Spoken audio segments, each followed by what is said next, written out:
In the infinite expanse of the galaxy, where humanity's courage is tested against the unknown, a new planet promised peace, but hid a nightmare. When explorers landed to seek knowledge, they found treachery instead.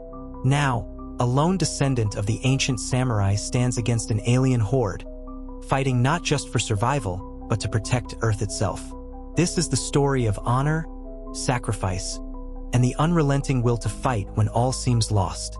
Before we dive into this gripping tale of courage and betrayal, make sure to subscribe to our channel for more chilling stories of horror, the supernatural, and the unknown. Now let's begin. The Dauntless, a sleek exploratory starship, glided silently through the void, its titanium hull reflecting the light of a distant binary star system. Aboard, the crew of 20 seasoned explorers and scientists was abuzz with excitement. They had discovered a planet Verdanthia, lush, vibrant, and teeming with signs of intelligent life. Leading the mission was Captain Elias Vero, a charismatic veteran known for his unwavering optimism. Beside him stood Hiro Takeda, the ship's combat specialist and a man deeply rooted in the ancient ways of the samurai. Takeda's katana, a family heirloom crafted centuries ago, was an unusual sight in this age of plasma rifles and nanotech, but he carried it with pride. As the Dauntless touched down, the alien inhabitants, the Melorans, emerged from their crystalline cities. Humanoid in shape but distinctly alien, their skin shimmered like opals, and their movements were eerily fluid. Their leader, Velarith, extended a hand in friendship, speaking in a voice that resonated directly in the humans' minds. "Welcome, travelers. Share your knowledge, and we shall share ours." Captain Vero, ever the diplomat, was enthralled. "This is an incredible opportunity," he said, his eyes gleaming with excitement. "Imagine what we could learn from them." Takeda, however, remained skeptical. As Velarith's luminous gaze lingered on him, a shiver ran down his spine. The Melorans' outward serenity felt too perfect, their eagerness too rehearsed. "Captain," he warned, "their words are sweet, but sweetness can hide poison." "Takeda, we're here to build bridges, not walls," Vero replied.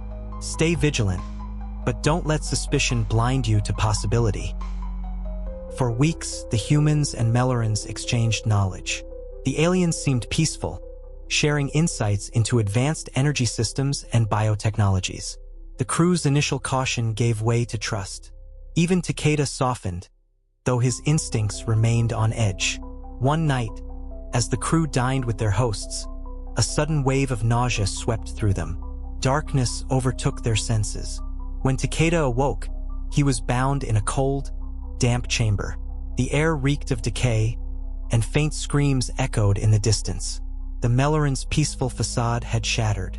Velarith stood before the captive crew, her opalescent skin now dark and shadowed. Her voice was devoid of its former warmth. "Humans are fragile, yet valuable. Your planet, Earth you call it? It will sustain us for centuries. But first, we need its location." Captain Vero, bloodied but defiant, spat at her feet. "You'll never get it from us." Velarith's lips twisted into a cruel smile. Pain has a way of loosening tongues. One by one, the crew was tortured. Takeda watched helplessly as his comrades suffered, their spirits breaking. He swore to himself that he would die before betraying Earth.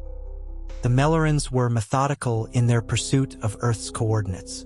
They leveraged the advanced neural interfaces embedded in their crystalline technology, extracting fragmented memories from the surviving crew through excruciating psychic probes. It wasn't just physical torture, it was an invasion of the very essence of a human being. Takeda watched helplessly as his comrades were reduced to hollow shells, their will stripped away piece by piece. Velarith's confidence grew as each fragment of information brought them closer to their goal. Her voice echoed through the ship's halls, addressing the remaining captives. "Humans are resilient, but even the strongest stone erodes under the relentless tide. You will break one way or another."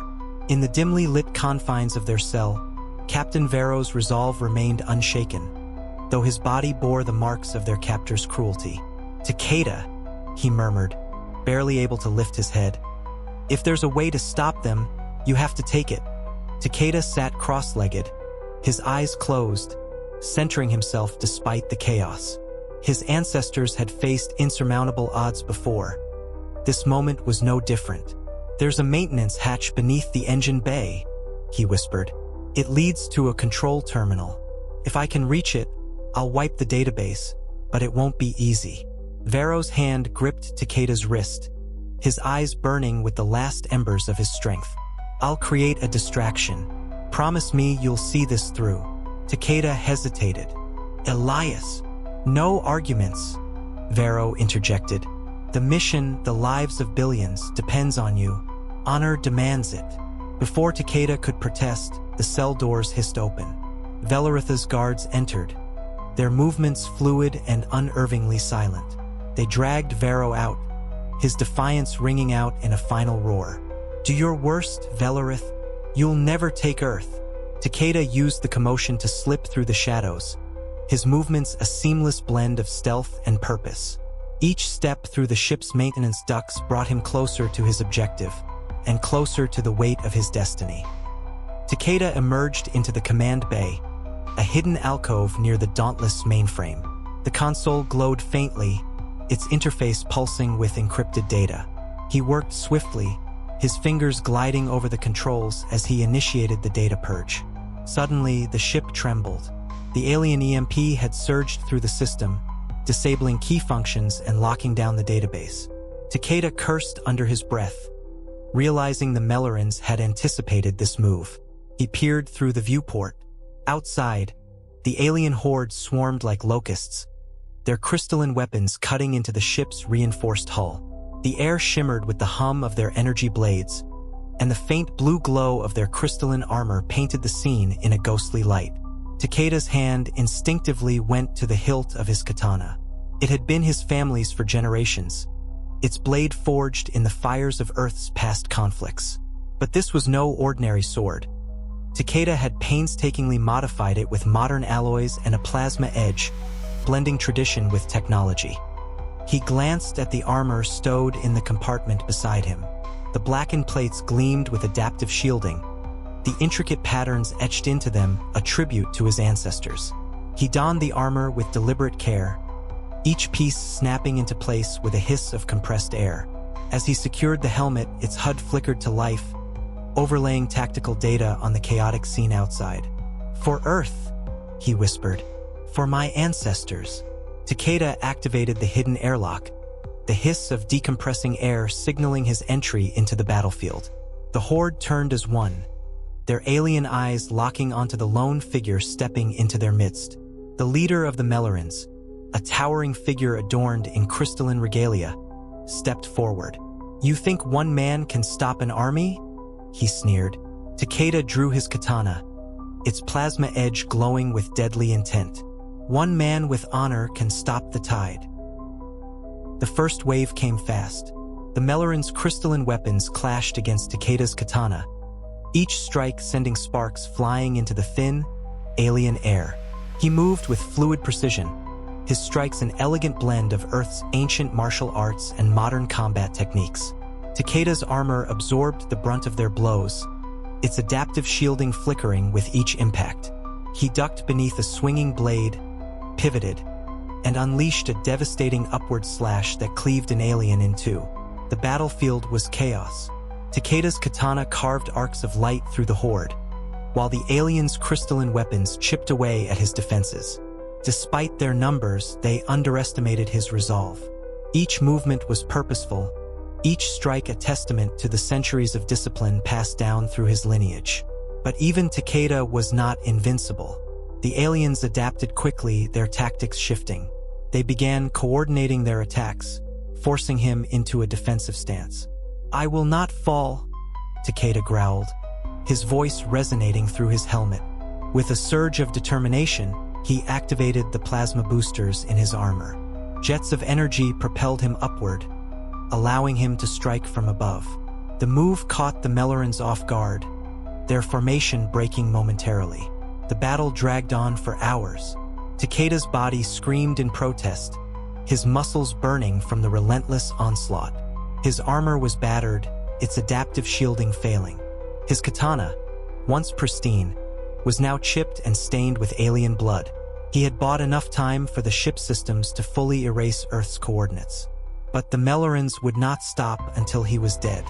As the final wave of aliens closed in, Takeda knelt on the blood-soaked ground. He planted his katana in the soil, its blade reflecting the twin suns above. He whispered a final prayer to his ancestors, his voice steady despite the chaos. "Guide me, ancestors. Let my actions bring honor to our name." The alien leader approached, his crystalline staff crackling with energy. A valiant effort, human, but futile. Takeda's hand moved to his armor's control panel. "Honor demands sacrifice," he said, his voice unwavering. The hidden explosive within his armor activated. The explosion erupted with a blinding flash, consuming Takeda and the surrounding aliens in a wave of fire and light. The shockwave rippled across the battlefield, scattering the remaining Melorans. The dauntless distress signal reached Earth weeks later. A rescue fleet recovered the ship, its systems intact but its crew devastated by their losses. The surviving crew spoke of Takeda's heroism, his sacrifice ensuring Earth's safety. On Earth, his story became legend, inspiring generations to come. Monuments were erected in his honor, depicting the lone samurai standing against an alien horde. Takeda's katana, recovered from the battlefield, was placed in a museum, its blade a symbol of humanity's resilience. Beneath it, a plaque read, "One man with honor can stop the tide." Though the stars would continue to hold their dangers, humanity would always remember the warrior who stood alone on Verdantia, a samurai whose legacy burned brighter than the twin suns of a distant world.